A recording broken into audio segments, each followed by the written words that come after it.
পাশে এই বাসা ওই বাসা উপরে সব জায়গায় খুঁজে যখন পাইনি, আমার কি যেন মনে হলো আমি ফ্রিজটা উঠেছিলাম। ফ্রিজ উঠানোর পরে দেখতেছি মা ফ্রিজের মুখ বাঁধা। মা উম্মে সালমা খাতুন খুন হওয়ার পর ছেলের এমন বক্তব্য দেশ জুড়ে ভাইরাল হয়। আর উম্মে সালমা খাতুনের বড় ছেলে থানায় একটি মামলা দায়ের করেন। সেই মামলাকে ভিত্তি করে শুরু হয় পুলিশ এবং র্যাবের তদন্ত কার্যক্রম। তদন্তে দেশবাসীকে অবাক করে দিয়ে র্যাব সেই সালমা খাতুনের ছেলে সাদ বিন আজিজুরকে গ্রেফতার করে। ঘটনাটি ছড়িয়ে পড়লে বিষয়টি দেশব্যাপী আলোড়ন সৃষ্টি করে।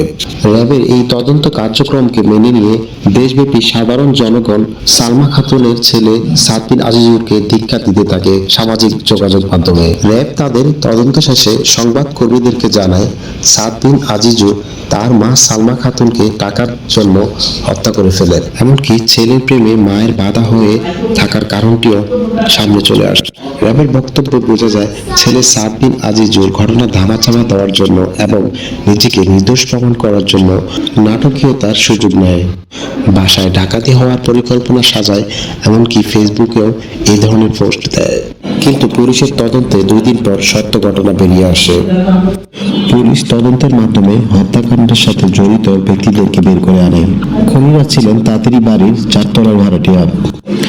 ভাড়াটিয়ারা বাসায় অনৈতিক কার্যকলাপ করে, আর সালমা খাতুন তাতে বাধা হওয়ায় খুনের শিকার হতে হয় তাকে। আমরা এখন শুনবো সংশ্লিষ্ট তদন্ত পুলিশ কর্মকর্তার মুখে। তদন্তে এই হত্যাকাণ্ডের সাথে জড়িত থাকার কোনো রকম আলামত বা কোনো সাক্ষ্য প্রমাণই তাদের এগেনস্টে পাওয়া যায় না।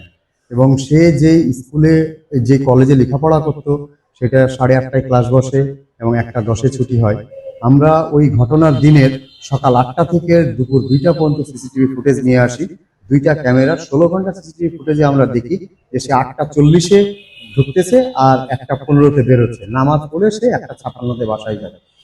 পুরো তার বিবৃতির সাথে তার এই সিসিটিভি ফুটেজ একেবারে হুবহু মিলে যায়। পাশাপাশি আমরা আরো একটা সিসিটিভি ফুটেজ পাই, যে সিসিটিভি ফুটেজটি ওই ঘটনাস্থলের পাশে ছিল। সেই জায়গাতেও সে অনিয়মিতভাবে তার বাসায় ঢোকার কোনো আলামত দেখা যায়নি। সে যথারীতি সময়ে বাসা থেকে বের হয়েছে এবং সে যথাসময়ে নামাজ পড়ে কলেজ ছুটি হওয়ার পরে নামাজ পড়ে সে বাসায় ঢুকেছে। এই যে মাস্টারমাইন্ড মাফিয়া ওই বিল্ডিং এ সে ভাড়া থাকতো আর সে অনৈতিক কার্যকলাপ করতো। আর এই 2 তার সহযোগী নিয়মিত এই বাসায় যাওয়া আসা করতো, আরো অনেকে যাওয়া আসা করতো।